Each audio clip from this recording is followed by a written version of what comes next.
This morning, we say goodbye to this sanctuary, this room which has served this congregation well for almost 50 years. Might not be our last time to worship here. That's up to the great powers of City Hall. But this will be our formal goodbye to this room as a sanctuary, a place of worship, a place of refuge. We'll continue to use the room, of course, as a social hall and a meeting space. Today, we honor and remember this room as a sanctuary and all of the important things that have happened here. It seemed like one good way to do that would be to have a eulogy and say some good words about this room. Not quite yet, John. I'll tell you when. Sorry, we got very concentrated at the beginning of the service here. It seemed like one good way to do this would be to have a eulogy and say some good words about this room. That's what a eulogy is. Eulogy, good words. And since these days eulogies are often accompanied by family pictures, we do have pictures that we will share with you when the time comes of all the good things that have happened here over the years. We begin our remembrance of this room as a sanctuary with a reading. These are the words of Antoine de Saint-Exupéry, sometimes recited at baby dedications. It has important wisdoms, not just about the meaning of home and family, but about the meaning of church. In a house which becomes a home, one hands down and another takes up the heritage of mind and heart, laughter and tears, musings and deeds. Love, like a carefully loaded ship, crosses the gulf between the generations. Therefore, we do not neglect the ceremonies of our passage. When we wed, when we die, when we are blessed with a child, when we depart and when we return, when we plant and when we harvest. For we live not by things, but by the meanings of things. And it is needful to transmit the passwords from generation to generation. This room, in which passwords have been transmitted, ceremonies held, traditions honored, was not actually born as a sanctuary. It was born as a multi-purpose room, and it was called, for its first 25 years, an auditorium, a place to hear. The building is a copy of a rather famous Mies van der Rohe building which stands on the campus of Illinois Tech. The architect was a young man who had grown up in this congregation, and the design of the building was his master's thesis. He built several other buildings in Albuquerque, and his memorial service was held here in 1989. The room pleased the congregation, I have heard, because it was rather aggressively secular, and that's the way they liked it. The architect pointed out that the transparent nature of the building brought nature in, and the use of modern materials and style showed the forward-looking nature of the congregation's beliefs. This room was used heavily in the congregation's life, not only for worship, but for coffee hour, for parties and gatherings, for meetings. It was rented to the public for concerts, recitals, lectures, weddings, and memorial services. For a number of years, it housed a large citywide singles group, Time Out for Singles, and more than a few church couples met in this very room. But over the years, it was mostly used for worship services. 49 years, 52 Sundays a year, that's 2,500 Sundays, more or less, and 2 services at half of them for 30 years, and all of them for the last 20. That's closing on 4,000 sermons these walls have heard, and an awful lot of music, and more singing as the years have passed, and a lot of weddings, and several hundred memorial services for members of the congregation and for the public. Nearly 200 babies have been dedicated in this room, and dozens of youth have given their coming-of-age talk, and new members have been welcomed into a spiritual community with all of its opportunities to grow and serve. More than a few tears have been shed in this room, tears of joy, tears of sorrow, tears of relief. More than a few, and there's been plenty of laughter too, and a lot of insight and inspiration and joy, and even a few angry words, which in the end mostly got resolved. A lot of good work for a room. Slowly over the years, the room became a sanctuary, even though it wasn't called that. And eventually it was called a sanctuary, even when it wasn't being used for worship. Where will the teens have the dance? Well, in the sanctuary, of course, because you use are nothing if not versatile.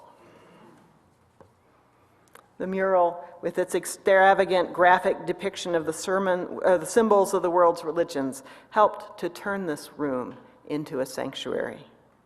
The mural worked its way into the congregation's heart to such an extent that we will be moving it with us starting next week. But the beauty and the symbols are only part of what makes a sanctuary.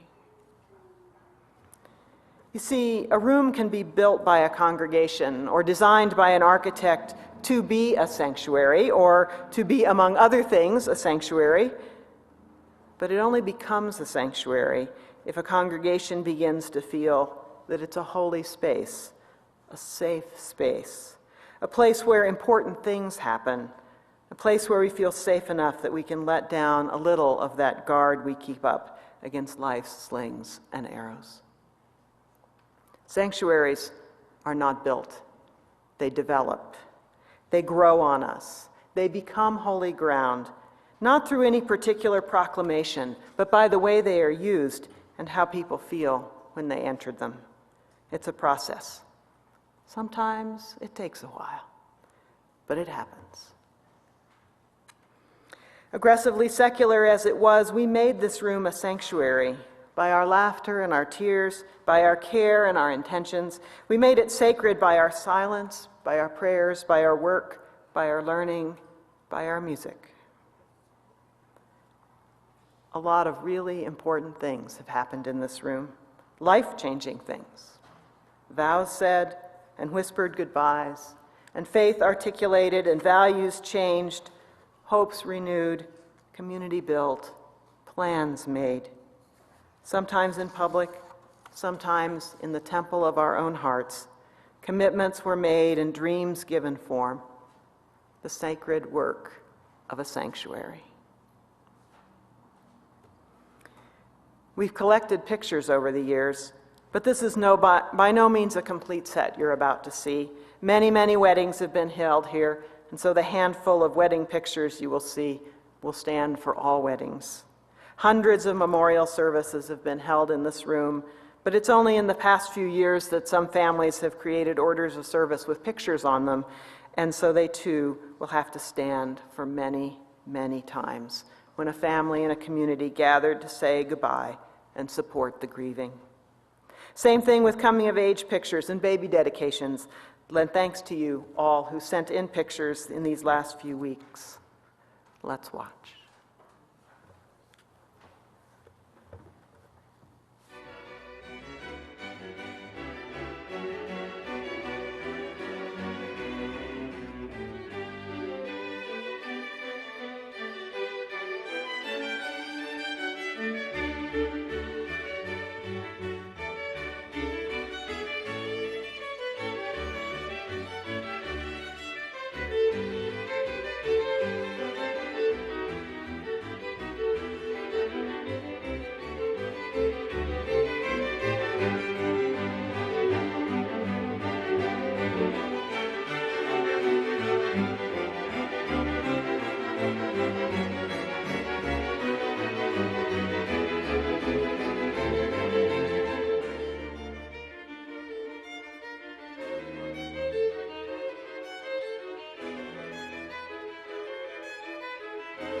strong, the rafters will withstand the battering of the storm.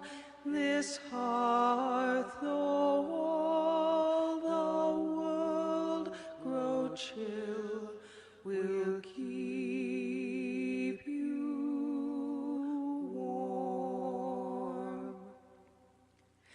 He shall walk softly through these rooms, touching our lips with holy wine, till every casual corner blooms into a shrine.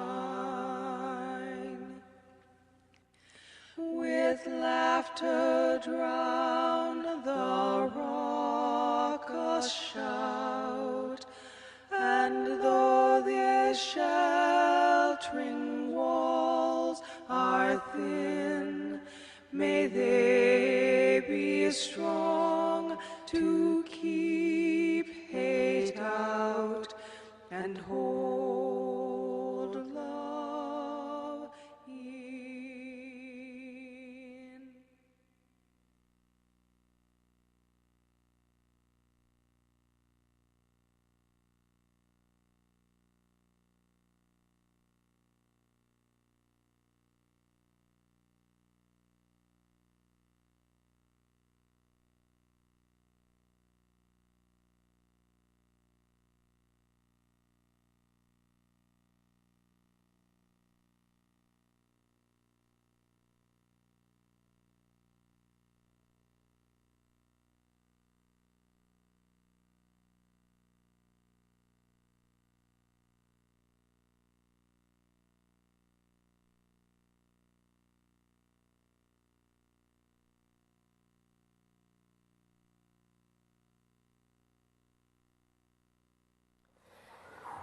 It was a good sanctuary, and we'll miss it. Some of us miss it a lot, some of us a little. And it's appropriate to grieve as we leave, even if at the same time we're excited and proud to move and begin the process of creating a new sanctuary by becoming comfortable in a new room. My first congregation had, a few years before my arrival, purchased a building from the Episcopal Diocese, a lovely little building made of dark stone and furnished with dark wooden pews. They told me that when they bought it, the Episcopalians had deconsecrated it. Guess we weren't holy enough, they said. And they were so clearly offended by this that I did a little research into consecrating and deconsecrating spaces, and it turns out the Episcopalians had deconsecrated the church before putting it on the market, so my UUs hadn't had to take it quite so personally. And the deconsecration service had, after pointing out that God is, after all, everywhere, had remanded the building to any lawful and reputable use. We're not going to deconsecrate this room. It's always been available for any lawful and reputable use, and we might even worship here for another week or two. And even after that, it's not out of the question that some small group will someday draw up chairs to the windows overlooking the wild area and hold a little service. We UUs are nothing, after all, if not versatile. And we believe that the most important thing that makes a place a sanctuary is what is in our hearts. And we will take those into the new sanctuary with us when we leave here. For now, with fond memories and deep welling gratitude, we say,